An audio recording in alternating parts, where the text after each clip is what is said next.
"You fired the wrong damn person," I whispered, just loud enough for the janitor to hear, as I dropped my security badge in the trash and stepped into the rain with a banker box full of my career and one rubber plant drooping like it knew the truth. Rewind 72 hours. Monday, 8:59 a.m. I'm halfway through a half-stale bear claw and rerouting a supply chain emergency. Polymer casings stuck in Newark because someone fat-fingered a zip code. The elevator dings and he walks in. Not him, his son, Spencer. The kind of kid who uses words like synergy and has never once stapled his own resume. He saunters out like a perfume ad, $800 loafers, too tight pants, and a jawline sharpened by daddy's nepotism. Our receptionist literally claps, like the prodigal moron has returned. He doesn't shake hands, doesn't say good morning, just marches into the bullpen and yells, "Want all department heads in conference A? 10 minutes, tops." Then disappears into the glass box like he's got an Emmy-winning monologue to rehearse. We shuffle in like condemned livestock. First sentence out his mouth, "This place runs like a retirement home." That ends today. We don't reward slackers. If you're not building value, you're dragging cost. Now, I've survived 3 mergers, 1 embezzlement scandal, a blackout that killed half our data servers, a Christmas party where Susan from accounting tried to twerk. But nothing prepared me for the smirk he gave me when he locked eyes, that slow, rehearsed, daddy-approved smirk. The kind of smirk that says, "I read your salary," and it gave me a semi. I didn't blink, didn't flinch, but I knew the guillotine was already being wheeled in. That night I stayed late, not to catch up on invoices, hell no, I was erasing things. Personal touches, old notes, vendor contact files I'd memorized anyway. My desk went from lived-in to abandoned motel room in 20 silent minutes. Then I left a flash drive taped under my keyboard. Tuesday, 10:04 a.m., HR calls. "Hey Todd, can we chat real quick?" "Sure, why not? Let's euthanize loyalty over free scones." In the beige interrogation room they call a wellness suite, fed me some legally pre-chewed line about organizational agility and how my role has evolved past necessity. I was encouraged to pursue external opportunities. Translation: pack your shit, dinosaur. The boy king wants his sandbox. I didn't argue, I didn't plead, I asked one question. "Is Spencer signing the release?" The HR chick blinked. Yes, I grinned. Perfect. Because here's what Spencer didn't know.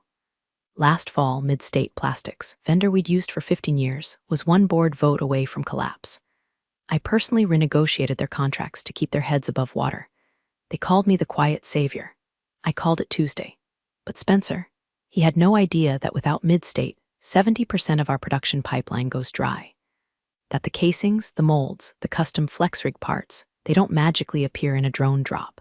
They come from one quiet, underfunded, desperate company clinging to one major client, us. And I knew exactly how to make that desperation mine. By Friday, I was sitting in Bill Forrester's garage with a bottle of Knob Creek and a manila envelope thick enough to choke a lawyer. Bill's face was redder than the label. He kept pacing, muttering things like, "Spencer who? And you saved us, Todd. What the hell happened?" I didn't answer. Just pushed the envelope across his cluttered workbench, between an oil-stained vice grip and a half-eaten Slim Jim. He opened it, then stopped chewing. Inside, a buyout clause I drafted with Todd Jr., my brother-in-law and part-time pitbull attorney. 51% of Mid-State, majority control, full board override, immediate transfer, all funded by my severance, my pension, and a line of credit that would make my wife scream if she hadn't already left me for her yoga instructor. "I don't want your vote, Bill," I said. "I want your silence." He stared, then nodded once, the way a man does when he's drowning and someone hands him a rope made of debt and loyalty. We signed it on the hood of his F-150. By Saturday night, I owned the jugular of my old company. Quietly, legally, irrevocably. No LinkedIn update, no press release. Just a silent coup written in printer toner and bourbon sweat. Sunday morning, I emailed Spencer. Subject line, "Let's talk about supply chain." No signature, no body. Just a PDF of new pricing terms, rates doubled, payment up front, 30-day turnaround, penalties for late remittance. 3 hours later, radio silence. Then 11:37 p.m., my phone buzzed. Blocked number, I answered on the 3rd ring. "This is insane," Spencer snapped. "You don't have the authority, I am the authority," I said. Calm, cold, check with your father, or better yet, don't. Let him find out Monday. Like I did. Click, Monday, 9:02 a.m. I walked into the lobby wearing the same boots I was fired in, only now I had a visitor badge and a delivery folder stamped urgent. Receptionist blinked like she saw a ghost, or Karma with a beard. Spencer spotted me from across the bullpen and turned the color of skim milk left in the sun. He actually sprinted toward the conference room. Too late, because that's when the elevator doors opened and his dad stepped out. The CEO, the man with the actual throne. He looked from me to his son, then to the folder I handed his assistant. "Why is Todd here?" he asked. No one spoke, so I did, with a smile. "Because your new acting executive liaison just terminated our biggest supplier. And the new owner of that supplier, you're looking at him." The room went silent. Then Spencer laughed. One of those high, nasal, desperate chuckles that sound like a balloon deflating through a straw. "Dad, he's bluffing. It's a stunt." His dad opened the folder. Read, flipped a page, then another, and then he screamed. A full-body, boardroom-shattering howl that sent 2 interns running for the stairs. "You fired our new owner." I swear I saw the janitor clench his mop like it was a rifle. And all I could do was smile and say, "Guess I was building value after all." Spencer stood there like someone had yanked out his USB cord mid-update. Face frozen, lips parted, eyes darting like a dog that just pissed on a power outlet. His dad didn't say a word for 5 full seconds. Just stared at me, then at the folder, then back at Spencer, like he was trying to confirm whether this was a dream, a prank, or a full-on corporate exorcism. Finally, snapped the folder shut and tossed it onto the receptionist's desk like it was radioactive. "Conference room B, now," he growled. Spencer opened his mouth to speak, but caught the look. The kind of look that ends trust funds and revokes inheritances. They marched in. I followed, 3 of us. 1 room, 1 ticking bomb. His dad dropped into the chair at the head of the table and rubbed his temples like he was massaging a migraine caused by years of poor sperm decisions. "Want to tell me," he said slowly, "why I just found out on a Monday morning that my company's only plastics supplier is now owned by the man you fired for being dead weight?" Spencer tried to smirk. He even leaned back like he was still on top. "Dad, come on. This is just a power grab. He's trying to leverage you. It's a bluff. He doesn't have the capital. I leveraged my pension. I cut in, voice like gravel and gunpowder, and my 401k, a line of credit through 3 LLCs. I put up everything you thought was disposable, including myself." Spencer's smirk dropped so fast you could hear it hit the carpet. Mid-States Board approved the transfer Saturday morning. I'm majority owner. I've already rerouted 2 of your standing shipments to secondary buyers in Milwaukee and Tucson. Clients you lost last year when you replaced half the account managers with a CRM subscription and an intern named Kaylee. The CEO turned to Spencer. "You let him take control of Mid-State." Spencer actually started sweating. I watched the beads form, slow, dramatic, like a cooking show timer. "I didn't know. How would I know? We had no visibility because you don't read, Spencer. You perform. Swagger around in tailored suits using buzzwords like vertical scaling and value extraction, while the guy who built the damn bridge was busy reinforcing it with duct tape and caffeine." He stood up, veins pulsing in his neck like a warning flare. "I gave you 6 months to learn, and in 4 days you handed the steering wheel to the only man in this building who knows which direction the car even faces." Silence. Then he turned to me. "What do you want, Todd?" It was the shift, not a plea, not a threat, a negotiation. I slid a second envelope across the table, not as thick, but heavier. Inside, a new vendor contract, same quantities, higher prices, new terms, and a clause. All executive liaison roles must be approved by vendor leadership. Vendor leadership being me.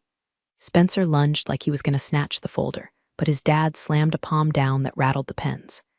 "You will not touch that," he barked. "Turn back to me." His voice dropped to a hush, like a man trying to hide shame behind decorum. "If I sign this, you're back on payroll?" I laughed, not loud, but sharp. "No, I'm not coming back. I'm not clocking in under someone who calls integrity a legacy and efficiency. I'm not rebuilding a house just so the termites get to live rent-free again." I stood, buttoned my coat. "But I'll supply your nails, for price." And I walked out, didn't look back, but I heard it. Spencer's voice cracking like cheap vinyl, gasping, "You're just gonna let him own us." And his dad, he didn't yell. He just said one thing, cold as frostbite, he already does. By Tuesday morning, the ripple hit the bloodstream. Emails from procurement, calls from finance, a panic Slack message from Kaylee with 16 crying emojis and a subject line that just said anxious face with sweat help. Apparently, the news leaked faster than a cracked PVC valve. Word got out. Mid-State Plastics was now under new leadership, and that leadership wasn't exactly feeling charitable toward the people who tossed him like expired printer toner. But I wasn't reckless. This wasn't revenge by Molotov. No, this was surgical. I didn't burn bridges. I bought the toll booths and started charging triple. I froze all standing orders from the company until they signed the new terms. Quietly redirected some components to two smaller startups I'd had my eye on for years. Companies Spencer had mocked in meetings for being boutique scale. Turns out, boutique beats bankrupt when your only supplier's playing hardball and you're stuck with 36 back orders and $1 million penalty clause from your biggest client in Denver. By Wednesday, the dominoes started coughing blood. A furious message from logistics, who authorized the shipment halt. You have Q3 timelines to hit. Another from sales. Why is Midstate redirecting our parts to Everforge? Who even are they?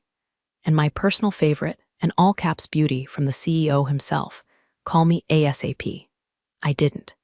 Instead, I spent Wednesday afternoon sipping burnt diner coffee with Everforge's founder, scrappy little bastard named Nate, who built his operation out of an abandoned chicken feed warehouse and still wore steel-toe boots to board meetings. He shook my hand like we were burying a body. "You sure you want to tank your old shop like that?" he asked. I grinned. They built the tank. I just rotated the turret. Thursday morning, the first formal offer landed in my inbox. Subject, let's talk partnership. From Spencer, hyped like a man trying to swallow his own ego one character at a time. I didn't open it. I printed it, framed it, hung it next to my father's old union badge in my garage. Instead, I responded to the CEO directly with a counter. If they wanted Mid-State's production pipeline back, they'd have to agree to a quarterly transparency audit by me, and they'd have to restructure the logistics department under a new division name, TW. Operations. Initials on every invoice, every blueprint, every truck that left their warehouse from now on. They could keep their corner office politics and $7 coffee. I'd own the bloodstream, quietly, permanently, without needing a badge to open any doors. By Friday, I got a 2-word reply. Deal accepted. That same day, they held a company-wide call. Spencer didn't speak. He wasn't even on camera. Rumor had it he'd been moved laterally to a new internal project. Role so vague, even his email signature looked embarrassed. But the real kicker, Monday morning, a new welcome packet went out to all employees. Inside, an updated vendor protocol sheet, a list of logistics contacts, and a branded Mid-State pen with my name engraved on the clip. No message, no speech. Just a silent reminder, the man you fired, he owns your oxygen now. The silence that followed was better than applause. For the first time in 20 years, I didn't wake up to an alarm clock screaming about deadlines or a passive-aggressive email from some middle manager who couldn't run a microwave. I woke up to nothing, and nothing tasted like power. But quiet doesn't last long when you've cracked the bone and sucked the marrow. People start noticing. By week 2, I got a call from Delaney, director of vendor oversight, and a woman who once told me I lacked upward vision during a review she spent applying chapstick. Tone was sugar slick and laced with panic. "Hi, Todd. I heard the news and wow, just congratulations. We're all so excited to collaborate again. I'd love to set up a touch base." I let the pause hang, then said you gave my parking spot to Spencer. "Oh, haha. Yeah, that was his idea, and you know how onboarding chaos is. Water under the bridge, right?" I smiled at my reflection in the blacked-out monitor. "Delaney, the bridge is ash. Welcome for the charcoal." Click. But that was just the appetizer. 2 days later, I'm invited to a Supplier showcase in the city. Black tie, skyline venue, cocktails named after buzzwords. I wasn't going to go. But then I heard who was keynote speaker. Spencer. Yep. Still clinging to relevance like a bug on a windshield, they'd given him a 30-minute slot to present the future of agile vendor strategy. I nearly choked on my whiskey when I read it. I showed up. Not to make a scene. Not yet. I showed up in the same damn boots I was fired in, wearing a blazer from Goodwill that fit better than anything in Spencer's Versace closet. And I watched. He walked out like he was auditioning for Shark Tank. Clicker in hand, screen behind him glowing with words like synergy, convergence, and smart disruption. Then, slide 6. Mid-State, a model for adaptive partnerships. And there it was, my face. In the background, blurred but undeniably me, from an old warehouse photo during a shipment rally. He was using me in his pitch like I was some faceless cog he'd guided. I raised my hand. He ignored it. I raised it again. People started looking. And that's when the host, some overeager 20-something in a 3 sizes too small tux, called on me, smiling like this was just another Q&A. Question from the floor, I stood. Todd Warner. Owner, Mid-State Plastics. The room froze. Spencer's clicker slipped in his hand. "Mr. Warner," the host stammered, "do you have a comment?" "Yeah," I said, voice calm but heavy. "Just wanted to clarify that slide, that's me." Taken 2 weeks before this man fired me for operational redundancy. And now here I am, apparently redundant, yet owning the pipeline he built this whole presentation around. A low ripple, whispers. A cough that sounded suspiciously like a laugh. I locked eyes with Spencer. Called it agile strategy. I call it poetic irony. Then I sat back down and sipped my drink. He finished his presentation in 8 minutes flat and exited stage left like the building was on fire. 3 VPs approached me before I even reached the buffet. 2 asked about consultation. 1 offered a contract, and none of them even mentioned Spencer's name. By the following week, Spencer was a ghost with a badge. It spread fast that he'd been transitioned to innovation liaison, corporate code for locked in a room with sticky notes and no power. They moved his desk to the 3rd floor, near the broken copier and the guy who still uses a Palm Pilot.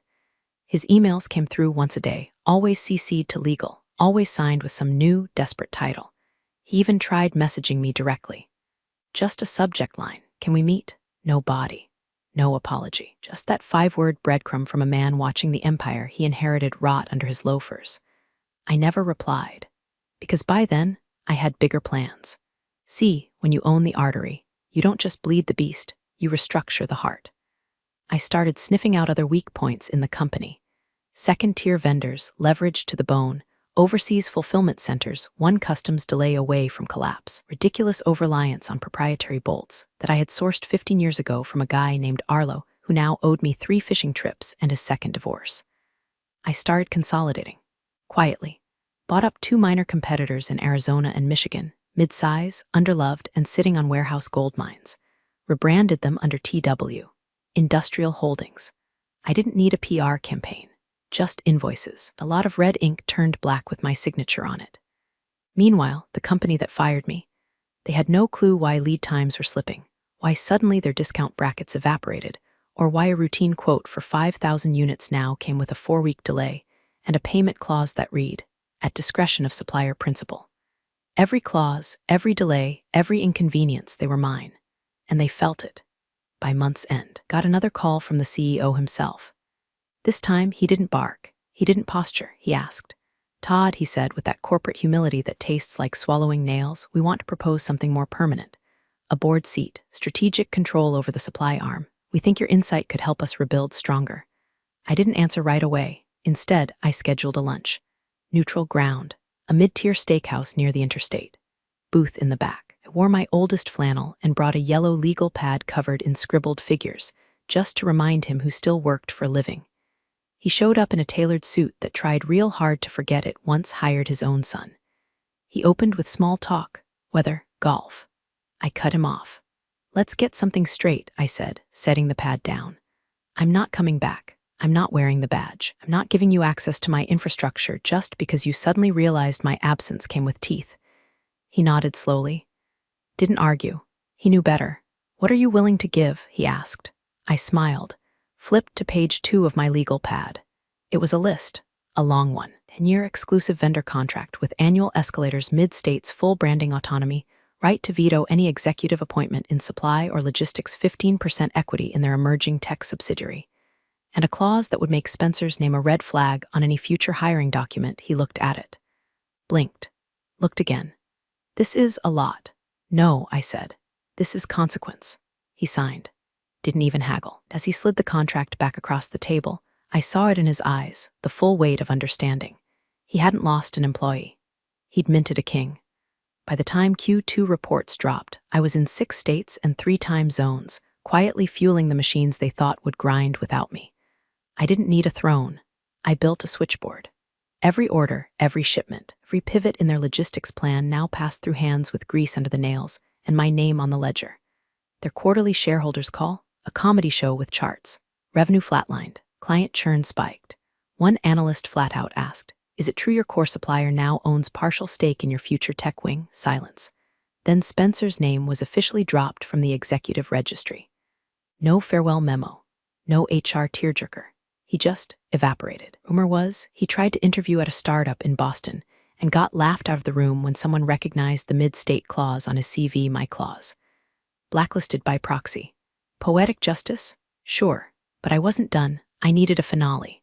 Not a firework, something slow, humiliating, irreversible. Enter Phase 2 partnered with Everforge and Arlo's Bolt Empire to develop a modular replacement system for the exact custom casing their flagship product used. Better specs, lower cost, patent filed in my name. Then I offered it first to their biggest rival. Within 2 weeks, a deal was signed. Press release hit the wires like an air horn in a library. Everforge announces breakthrough partnership for next-gen manufacturing, disrupts existing supply models. It was everywhere. Trade blogs, investor groups. Internal memos with words like catastrophic and unanticipated exposure. Because that one product, that was their cash cow, their shiny toy, and now I made a newer toy, cheaper, stronger, not theirs, the cherry on top. They had to call me to license the design. The CEO's voice cracked when he said it. We're willing to pay above market. And I said, you already did. The day you gave Spencer a clipboard and let him call the herd. I faxed the quote, at triple, no reply. But later that week, a wire transfer landed, full amount, no negotiation. And just like that, the house that fired me was paying rent to sleep in their own bed. Meanwhile, I was 3 states away, fishing with Arlo, watching the sun melt into the lake and sipping bourbon from a thermos I used to keep under my desk. The same desk that once held my pink slip. Full circle. Only now, the circle had teeth. Last Friday, I got a letter, real envelope, embossed seal, from the board. Inside, a formal invitation to their annual retreat in Aspen. Theme, resilience in modern enterprise. They wanted me to speak. Keynote, share my journey. Inspire their next-gen leaders. I laughed so hard I nearly choked on my eggs. These were the same people who watched me get escorted out like spoiled milk, who nodded while Spencer pitched his PowerPoint gospel about eliminating dead wood. How they wanted me to give a TED talk on survival. I didn't reply. Instead, I bought out the ski lodge next door to theirs, booked the same weekend, invited every small vendor they'd ever underpaid, ghosted, or threatened with restructuring. We called it the supply chain revival. At the kickoff dinner, I raised a glass and toasted to the ones they called replaceable, to the ones they forgot had teeth, and to the boy kings who thought crowns were transferable. Meanwhile, across the mountain, Spencer, if he even showed, was probably stuck in a PowerPoint circle jerk about future-proofing. I had a snowmobile, 3 contracts on the table, and a roaring fireplace full of old agendas I'd printed just to burn. That night, I stepped outside with a drink and looked toward their lodge, lights glowing, probably another workshop about lessons learned. And I wondered if they ever really understood what happened. I wasn't the hero of some rags-to-riches redemption arc. I was the consequence of forgetting who built the damn walls. Spencer thought firing me was a clean cut, but he didn't realize I was the vein. And when you sever the vein, the body bleeds. Now, they bled, and I owned the transfusion.